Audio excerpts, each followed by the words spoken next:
ওয়া হায়াতাকা ক্বাবলা মাউতিক ওয়া হায়াতাকা ক্বাবলা মাউতিক।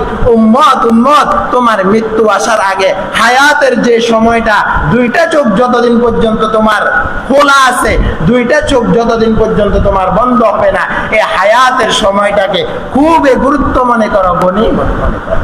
ওয়া হায়াতাকা ক্বাবলা মাউতিক, কারণ মওত হয়ে গেলে আর কোনো কিছু করার তোমার দ্বারা সম্ভব হবে না।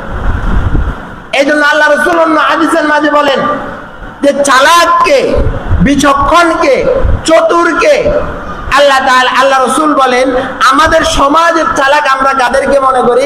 যে লক্ষ টাকার মালিক, কোটি টাকার মালিক, যে একটু সুন্দরভাবে কথাবার্তা বলতে পারে, গছিয়ে কথাবার্তা বলতে পারে, মানুষের সাথে তর্ক করলে তার সাথে তর্ক করে কেউ উঠতে পারে না, এমন ব্যক্তিকে আমরা চালাক মনে করি। রাসূল তাকে বোকা মনে করে।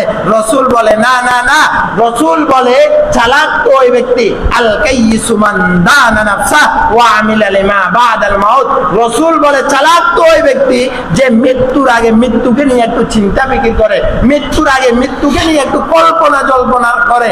আল্লাহ রাসূল যেই জায়গাতে মিয়াতা মারর, মৃত্যুকে 100 বার দৈনিক স্মরণ করতেন, আমি আর আপনি বুকে হাত দিয়ে বলতে পারবো আমি আর আপনি কয়বার মৃত্যুকে স্মরণ করলাম।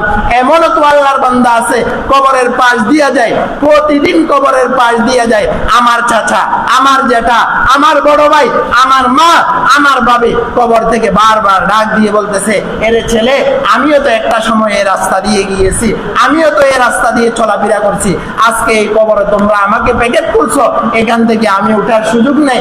এমন একটা সময় আসবে বাচ্চা, তুমিও এখানে ঢুকতে হবে, এখান থেকে ওঠার তোমারও সুযোগ থাকবে। এই জন্য বিভিন্ন সময় বিভিন্ন কবরস্থানের পাশে বিভিন্ন লেখা দেখি। এখানেও কিছুদিন আগে একটা লেখা দেখছি, এখন নাই মনে হয়। এই সমস্ত লেখাগুলা আমাকে আর আপনাকে স্মরণ করিয়ে দেয়, তাদের কাছে শক্তি ছিল, তাদের হাতের বাহুর শক্তি ছিল, তার একটা দমকে পুরা সমাজ থরথর করে কাঁপতো, তার টাকার কাছে সবাই নত জানু ছিল, তার শক্তির সাথে সাথে সবাই দুর্বল ছিল। এমন ধনত্ববান, এমন ক্ষমতাশীল, এমন বাহুর অধিকারী, এমন চেহারার সৌন্দর্যের অধিকারী, এমন এমন অনেক যুবক, এমন এমন অনেক ধনত্ববান, তারা কোথায় গেল?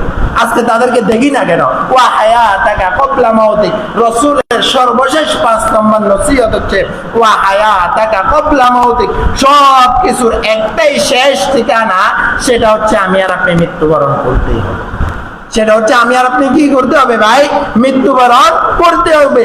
যত চালাকি করি, যত কিছু করি, সর্বশেষ একটাই ঠিকানা, হয়তো গাছতলা, না হয় বাসতলা, না হয় বড়ই গাছের তলা, আর কোনো ঠিকানাই। কোটি টাকার মালিক, তার জন্য 3টা কাপড়, লক্ষ টাকার মালিক, তার জন্য 3টা কাপড়, 3.5 হাত জায়গা, যে ভ্যান চালাইতো, যে আমার চাকর ছিল, যে আমার দোকানের একটা কাস্টমার ছিল, যে আমার দোকানের কর্মচারী ছিল, তার জন্য 3টা কাপড় থাকবে। আমি পাইজারু গাড়িতে ছিলাম, আমার জন্য 3টা কাপড় থাকবে। যে ভ্যান চালাইছে মেটরওয়ালা, তার জন্য 3টা কাপড় থাকবে। মেটরওয়ালা মৃত্যুর পর 3টা কাপড় কেনার যদি তার শক্তি না থাকে, সমাজের মানুষ টাকা দিয়ে হলেও তাকে 3টা কাপড় কিনে দিবে। কেন? মৃত্যুর পরে 3টা কাপড় লাগবে। অতএব মেরে মোহতারাম ভাই ও বন্ধু, এই দুনিয়ার চাকচিক্যময় হায়াতের মাঝে পড়ে যদি পরকালের এই জীবনকে ভুলে যায়, পরকালের হায়াতকে ভুলে যায়, রাসূল তাকে বোকা বলছেন, আল কাইয়িসু মান দানা নাফসা ওয়া আমিলা লিমা বাদাল মাউত।